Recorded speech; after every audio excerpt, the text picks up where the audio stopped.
Welcome to the official FIU Honors College podcast, Panthers Unleashed. I am your host, Massiel Gonzalez. Join us as we dive into the stories, passions, and discoveries of our boldest students, faculty, and alumni. Let's dive into today's episode. Hello, everyone. Welcome back to Panthers Unleashed. I am your host, Massiel Gonzalez, and I'm so excited to kick off the semester with all of you. Now, what better way to kick off the semester than to have a conversation with the person who leads it all?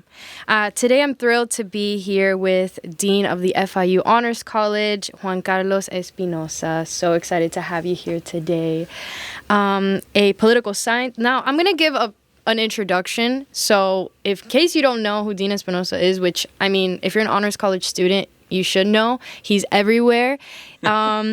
I'm going to give a little introduction, a little backstory of who he is, right? He's a political scientist with a PhD in comparative politics and international studies from the University of Miami and a BA from Florida State University. Dr. Espinosa has been a leader in honors education at FIU since 2006 and was appointed dean in May 2018. His research focuses on political expression, culture, and Cuban political identity. He has taught across all levels of the honors curriculum and led the redesign of the first-year experience. As dean, he oversees key initiatives including the Advanced Research and Creativity Program, Study Abroad in Vietnam and Cambodia, and the award-winning Summa Cum Laude magazine. He also serves on several university-wide committees supporting undergraduate research, scholarships, and the humanities. And if you thought that was all, there's more because he does a lot for the Honors College.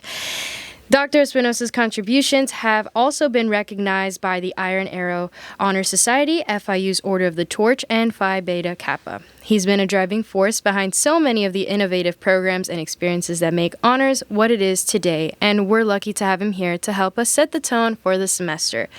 Welcome to the podcast. Thank you. First of all, thank you for that wonderful introduction. Thank you. And for giving a little bit of my life story. Mm-hmm. One thing I certainly can underline is I'm pretty busy, but I do what I love, which is education and honors education. So I never get tired. Yeah. That's good. When you do what you love, like, it never feels like work. Absolutely. That's such a true thing. And of course, in Dean Espinosa fashion, if you don't know Dean Espinosa, like, he loves Cuban cafecito. So we had to have our colada. So little cheers. Cheers. To the episode. So good. So good. Hits a Yummy. spot. 2 a day. 2 a day, and he's still here standing with us today. And sometimes a Celsius on the way home. Oh, there you go. Yeah, but I don't do Monster. That can be a bit much. No, so that'd be a very bad example for our honors college students. All right, so let's start with your story. How did your journey lead you to become the dean of the Honors College? Wow, I wonder how far back to go, but I'm not going to go back to the fourth floor apartment on Velasco Aini Sangha in Havana, which is where learning really began. Mm-hmm. But I was lucky to have some wonderful mentors along the way in my life who helped shape not only my idea of what knowledge and education was, but how to teach myself. And that's been probably the most important thing of my education. Mm-hmm. Now, a more official education is I was at Florida State University, and I was in my third year of Russian, and a bunch of ROTC guys, with their, their military, right? Yeah. ROTC guys came in, and they needed a tutor, and they were all spiffy and clean and all that, and I was a long-haired hippie with holes in my jeans. So I was a little intimidated, right? Mm-hmm. And so I'm in there, and it's a group of them, and I'm trying to work, and it's like total frustration. Yeah. And then one day, all of a sudden, there's a glow in the eyes of one of the guys. And I said, wow, this is really, really cool. And so that's when I started thinking about, I don't call it a career in education. I don't think of it as, and the word vocation is sort of weird. Mm-hmm. But that's when I realized that I could do that. I could change somebody's life, even if it's only one glowing eye at a time or one Russian verb at a time to do that. I went to Florida State University, as you said. After that, I did a fellowship in Yugoslavia, a country that doesn't exist anymore. I have passports with countries that don't exist anymore. That's how old I am. And there, I was a student in a really intense, crazy environment. But I had a great time.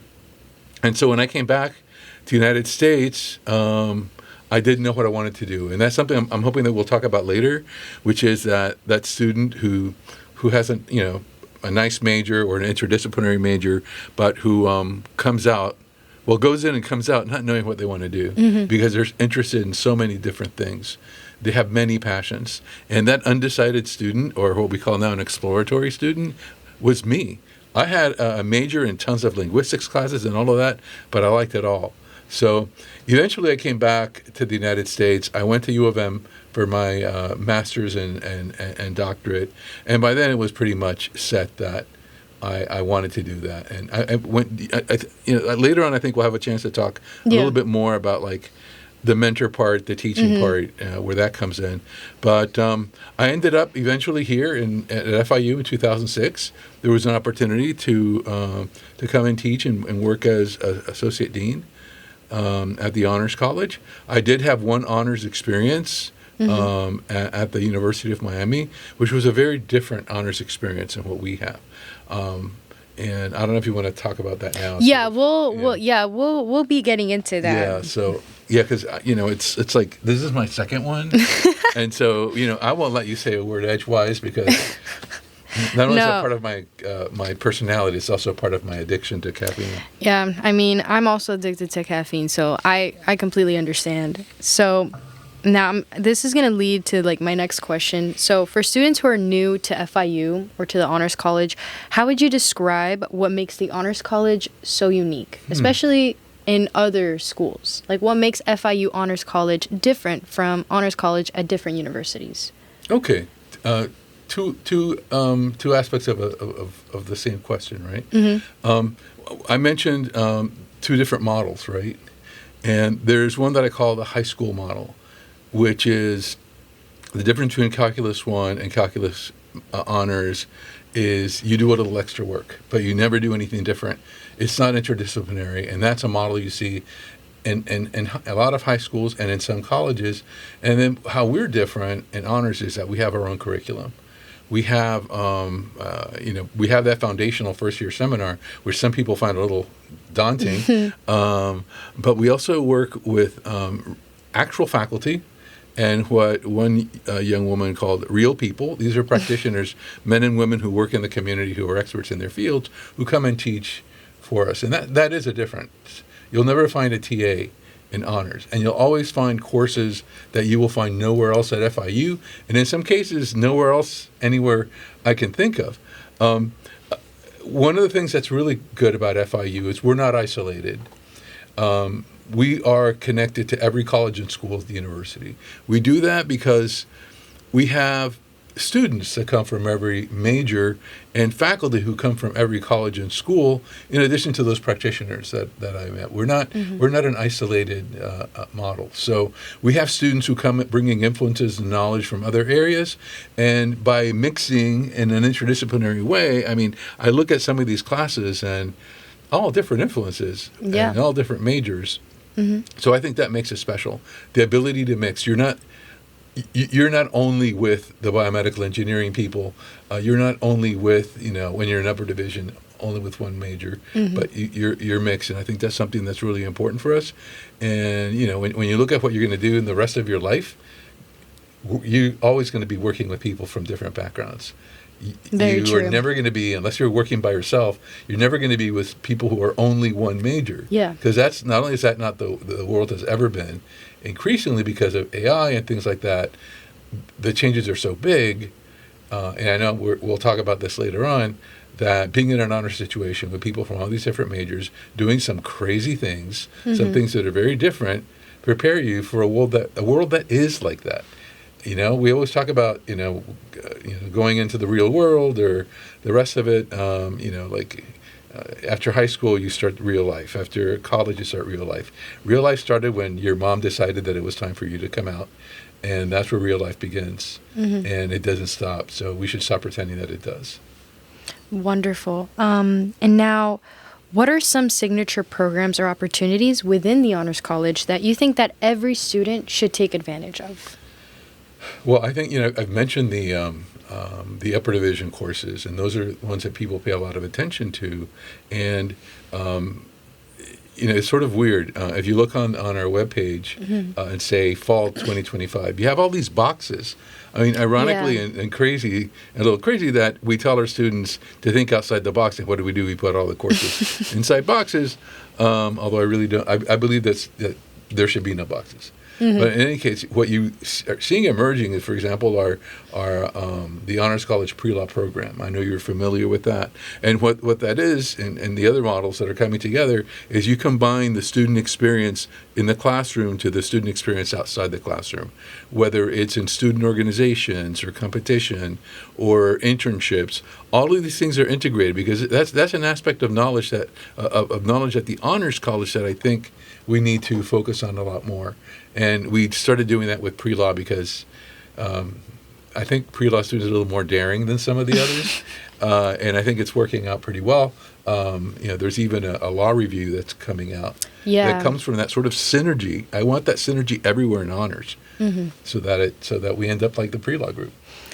Wonderful. And one thing, because I never stop talking. Another thing that I always recommend to everybody is to do study abroad. Yeah. That's an incredible experience. We have 10 countries. We'll soon be having 12 countries that we go to. And a lot of people have never been outside the United States. And this is an incredible opportunity. It changes their life. I think that even if you go to another country for 3 days, it's life-changing. I love traveling. Like, I feel like when I go to different like countries and all that, like I learned so much, but it just feels great. Like, I don't know, like it is life-changing. I have not had the chance to do study abroad, but I do know a lot of friends of mine within honors who have done the study abroad programs, and they come back and they're just like, wow, like I loved it. It was such a great experience. I have not met one single person who has said that they did not like their study abroad experience. So that is such a great advice. Like, if you can, definitely do it.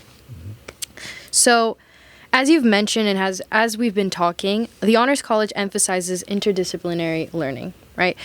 Can you talk about why this type of learning is important for students? Well, I think I mentioned some things in an earlier question about what happens going out there, right? And the rapid change that's happening technologically. I mean, in my generation, the idea was that you might have 5 different jobs in a period of a lifetime. And in my father, it was like, that was it. When he came to this country, he got a job, and when he passed away, he was in that job, Wow. 55 years later. But in my generation, it was more. And in your generation, it's a lot more, but it's a different universe and a different technology, right? I had computers. They were, the size of this couch, right? Now, they're portable. They're portable, and there are things like I use ChatGPT all the time. I mean, things like that are AI, which it's not like the printing press, which revolutionized everything. That was a civilization changer. AI is a civilization changer that goes more quickly. So if you think of interdisciplinarity in a way as a language, my first language was Spanish. I've tried to learn many other languages, and maybe I'm not proficient in those languages, but I know enough to have a conversation, or enough to read a newspaper, or enough not to get in trouble, depending on what language. In order to be able to really navigate the world as it is, if you only know one thing, if you only know what that checklist that they give you in your major, you're going to be very, very restricted. Yeah. You're going to be a passenger on a train where you didn't build the track, you didn't build the train, you didn't build the seat, you just bought a ticket, and the track ends. You haven't even been told how to get off the train to follow a different path. So for me, interdisciplinarity really means intelligence and freedom. Beautiful. I completely agree with that. I feel like it opens the doors to a whole new world, and job opportunities, and also as you said, you can go in to the Honors College thinking I want to do medicine, and then come out saying, oh, I actually want to major in English and be a writer. Who knows? I feel like that's such a beautiful thing because it just shows growth. And It expands your knowledge on a lot of different things. Yeah. When I became dean, we used to all our classes lasted 2 semesters long. So if you picked a course, you were, I don't want to say stuck in it. You were in that course for a whole year, and I didn't think that was fair to students. So I decided that it might be a better idea to have them, be 1 semester long. You'd have, issues with your schedule, or or you'd want to try a new field or a new professor. I had an engineering student who was taking a creative nonfiction writing class with Professor Handley, engineering. So I asked him, "What are you doing taking that class?" And he said, "I work with numbers all the time. I want to work with words." That totally blew my mind, because that's one of my goals, but it still made me nervous. Yeah. Knowing that You're just like, what? Yeah, but I think that's really important to have as many tools, because if you only have a hammer, if you only have a screwdriver, when you need much more than that, including the knowledge of how to use a screwdriver, you can have this thing, but if you don't know how to use it, what is it? Yeah, exactly. Now, what do you think sets apart an honor student, not just academically, but in how they approach the college experience? I think our students are paying more attention. They're perhaps more ambitious, curious, full of anxiety. Because we all get we all want to get good grades, but also the curiosity extends toward, and this is not everybody, and it's not even the optimal student, but the ones that I've worked with a lot, they're not afraid of other ideas or engaging with something that they've never read. And most of them are cured of linear syndrome, which is when you're in high school and all you do is follow what they tell you. Yeah. Yeah. Just do what they say. Yeah, I try to get people off that track. That's wonderful. Yeah, I completely agree. I mean, I also feel like honor students as well are very engaged with the community. We're active, we're out there, we're doing stuff. We're not just sitting down and watching things happen. I feel like a lot of honor students have made great big changes within our community and in the world. Yeah. And that's a big thing that, we should take note of.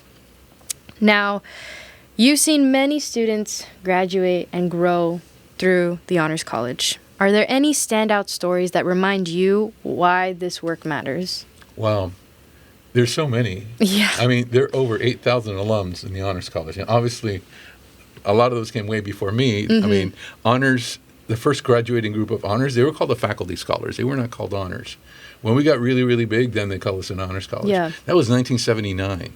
Wow. I mean, I had just arrived in college, and, the most, your parents probably hadn't been born by then. And so we have the chief federal judge of the Southern District, Cecilia Altanaga. She's incredibly powerful. She's one of the most powerful judges in the country.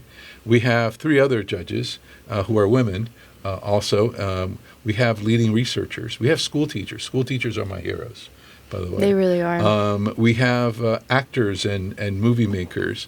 We have, chemists and psychologists.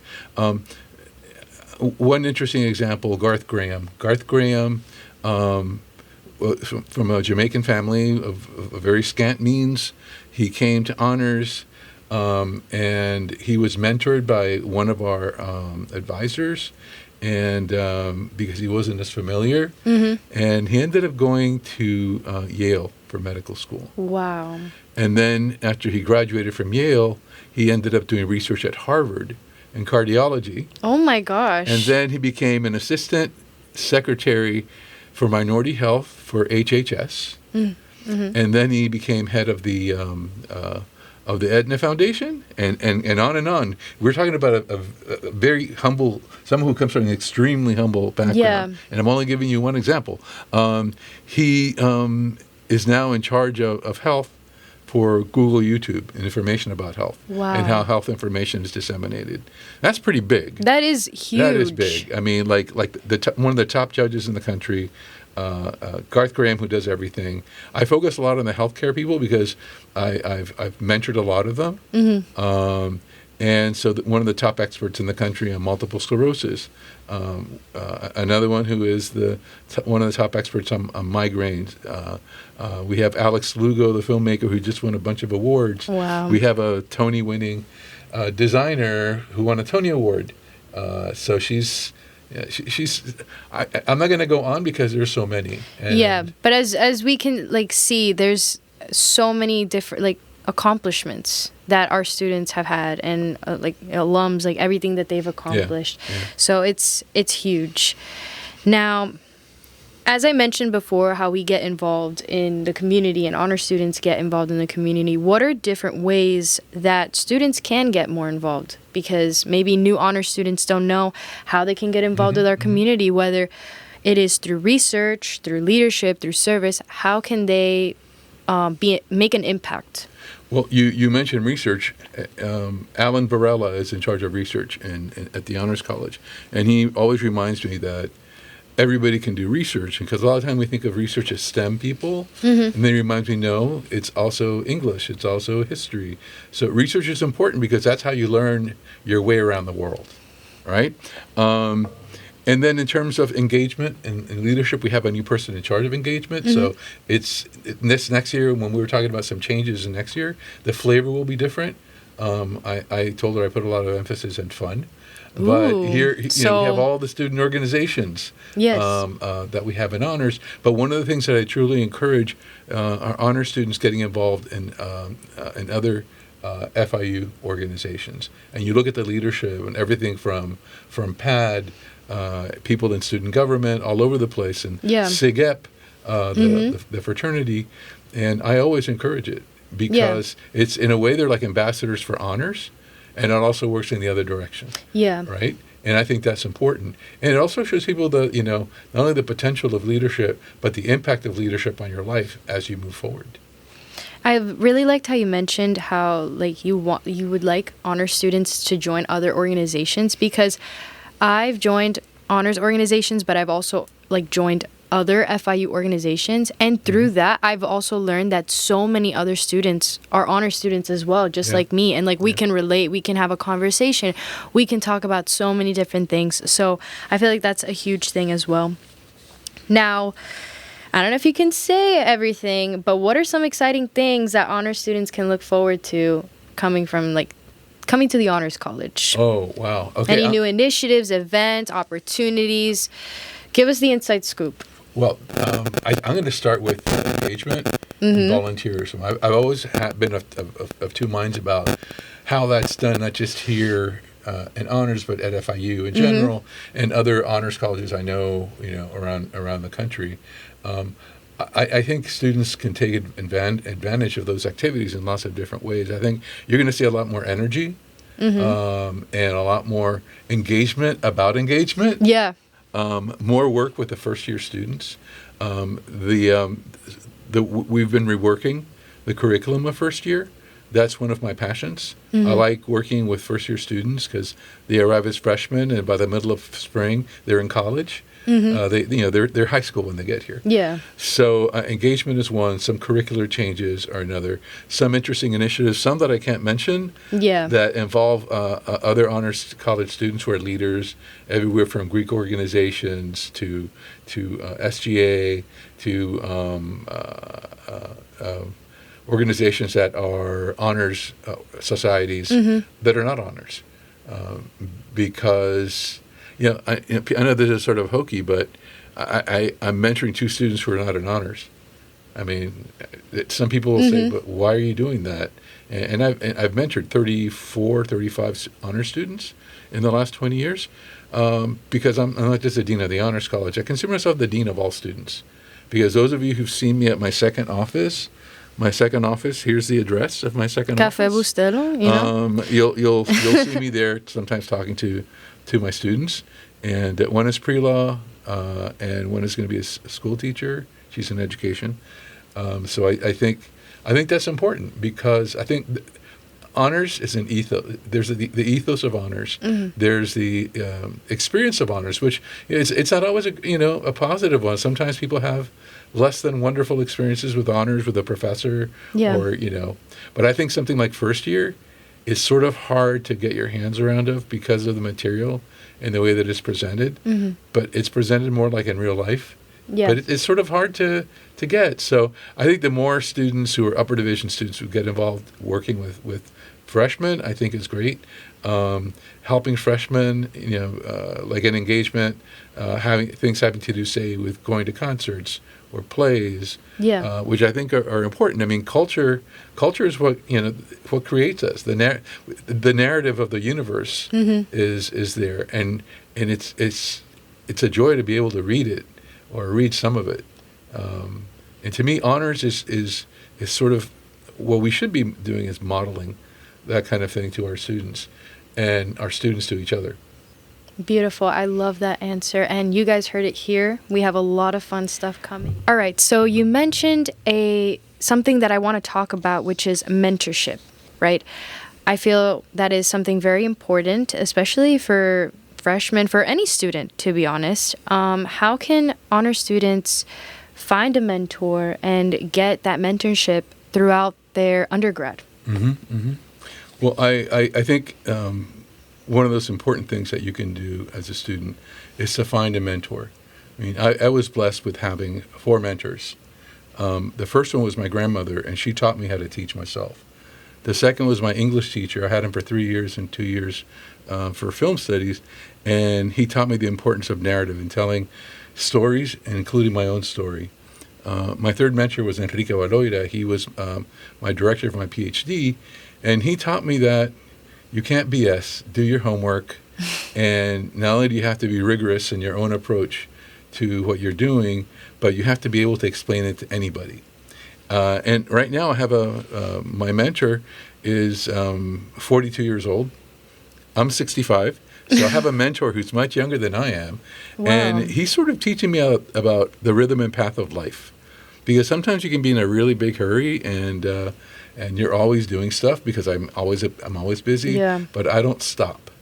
And he is helping me stop and sort of, process. But getting a mentor is sort of difficult. My situation was sort of organic. I've mentored 35 honors college students. This year I'm mentoring 2 non-honors college students. And I can't really describe the process, but it's a very intimate intellectual relationship. I'm in touch with all of them, or they're in touch with me, except for one. And it's a lifelong commitment. Although the life of that commitment may be less than lifetime, but I think it's hard to do. But students should try to find somebody, and some people will say no.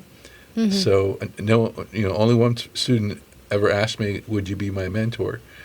Right? It was always some sort of organic thing over Bucero. Yeah, wonderful. And now, as we're getting near to the end, which I'm sad about because I've enjoyed every single bit of this episode, Very especially the cafecito, everything. But looking ahead, what are your hopes or goals for the future of the Honors College? Wow. Well, we've grown a lot, but our resources haven't grown along with it. So what I would like to see is more of an envelopment of a knitting together of community that involves the intellectual academic part, but also the experiential learning part, and in connection to the community, not just the FIU community, but Miami in general and the whole world. It's one of the things that excites me about it. So knitting together different aspects so that students can get as much as they can from every aspect of honors. And now, to finish off this episode, what advice would you give to students who want to make the most out of their time in honors or in FIU more broadly? Don't be afraid of new things, and don't be afraid of old things. I had a student maybe 10 years ago, and I assigned a book that he was in IB, and he had read it already, and he complained.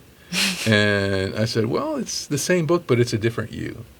And I think that's important to have that kind of openness too, and to realize that it is a different you all the way along, and that you should really celebrate that you're different, which means that you're experiencing things in a different way.